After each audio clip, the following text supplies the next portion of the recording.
Hey everybody, this is Father Warner, and I'm doing the reflection for Wednesday in the third week of Lent. And our texts are taken today from Deuteronomy chapter 4, verse 1, and I'd like you also to read verse 2.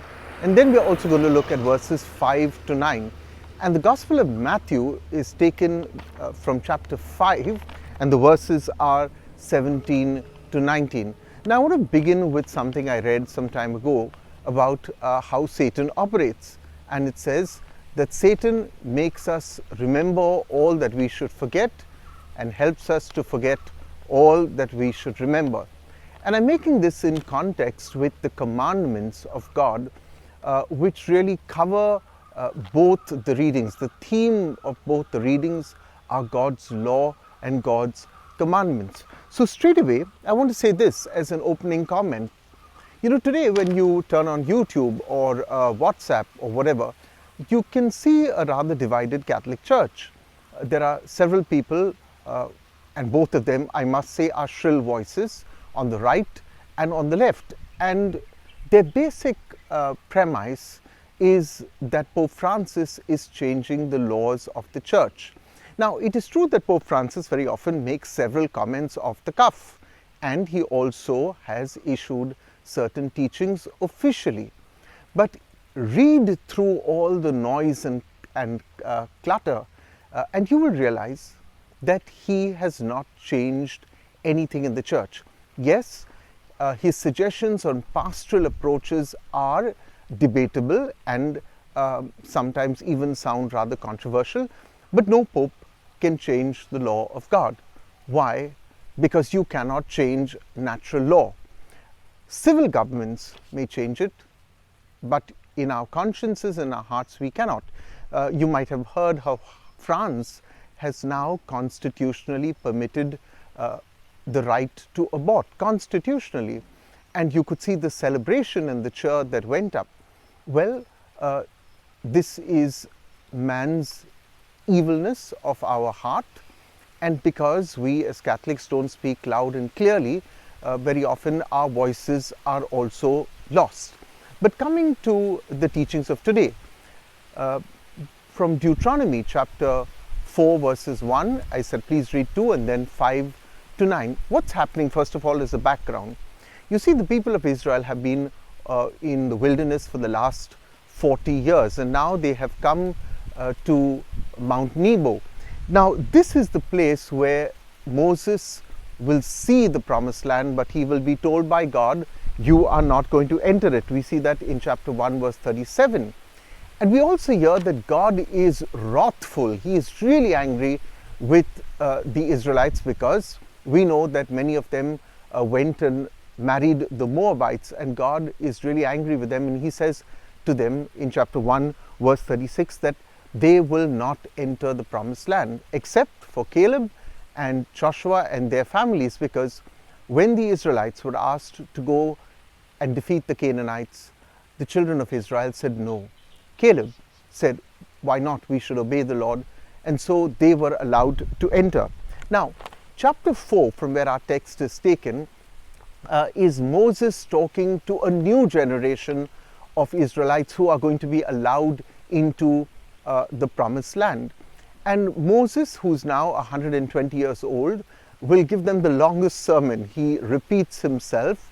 He's going to begin in chapter 5 and go, I think, all the way down to chapter 26, where he's going to keep repeating God's commandments. But at the heart of our teaching today in chapter 4 verse 2, which is not in the reading, and I'd like you to read verse 1 and 2, God is very emphatic. He says, you have to keep my law, because when you keep my commandments, you will live. But then he says something else. He says in verse 2, he says, you cannot delete a word and you cannot add a word to the law which I have given you. And in fact, he says to them, I want you to keep it diligently. Diligently means that, you know, you follow it sometimes even to a point, and I'm not asking you to be scrupulous, but to a point of scrupulosity. Now, God says to them, if you do this, he says, your neighbors will see how wise you are, and they will also see how much you discern. And this is the point I want to make. You see, when you keep God's laws, even in the face of everyone else who disagrees with you, they still admire you for your resolve to keep God's laws. They may disagree, they may name call, but they will always admire you. Now, I think today the church does not flourish because the church wants to compromise with the laws of God, and we want those laws to go up for debate. Okay, I just let that truck pass by. Come now to the gospel, because I want to link the gospel to the first reading. So the gospel of today, as I said, is taken from Matthew chapter 5, verse 17 to 19. I'm laughing in a while here because I always wonder why these bikers like to make such a huge noise with their bike. Okay, but I guess each one to their own.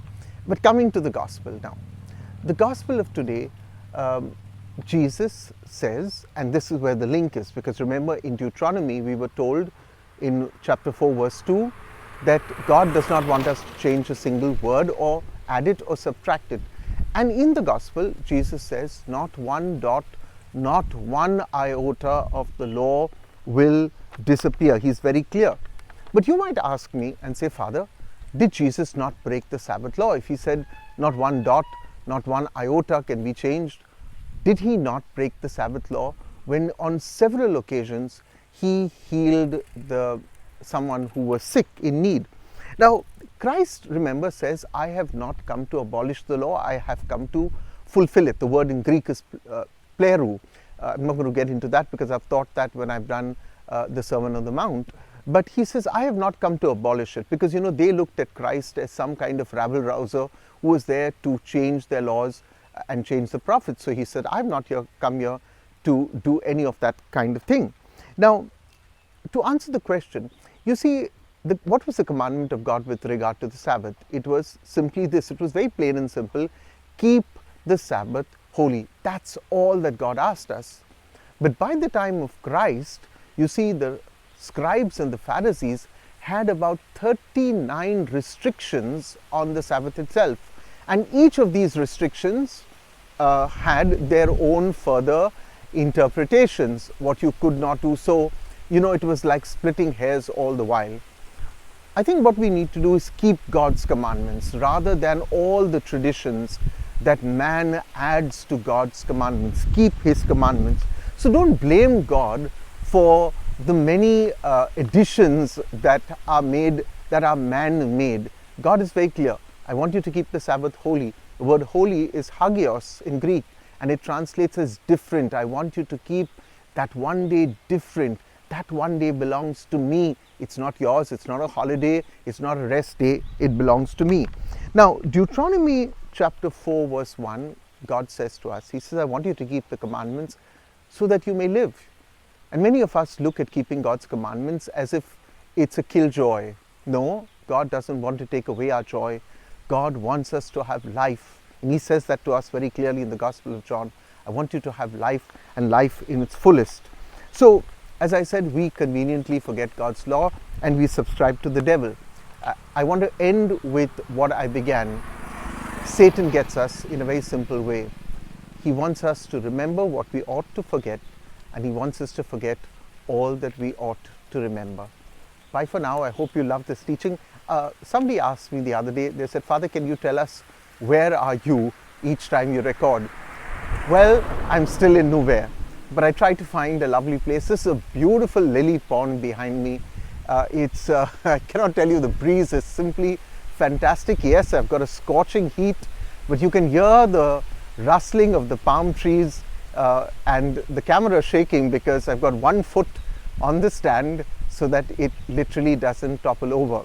I also want to say that I've been reading all your comments and I really enjoy them.